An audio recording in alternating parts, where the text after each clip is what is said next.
छत्रपती संभाजीनगर जिल्ह्यामध्ये एक जण डोळ्यात देखत वाहून गेलाय। वैजापूर तालुक्यामध्ये ढेकू नदीच्या पुरात एक जण वाहून गेल्याची माहिती मिळतेय। बाभुळगाव बुद्रुक मधली ही घटना आहे। मोटरसायकलवरून जाताना नसतं धाडस त्याच्या जीवावर बेतलेलं आहे।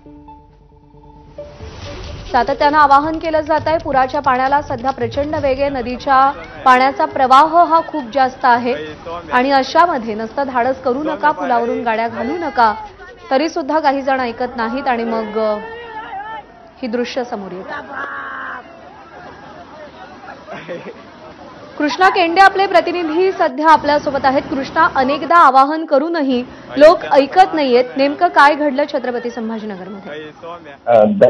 म्हणून हा होता वाचवण्यात लोकांनी वाचवण्यासाठी पावलं उचलली, ठिकाणी वाचला। मात्र आपण की पूर आलेला होता, त्या पुरात एक जण मोटरसायकल घेऊन जाताना आपल्याला पाहायला मिळतात आणि त्यातलाच एक जणाचा यामध्ये वाहून गेला, त्याची मोटरसायकल देखील वाहून गेली।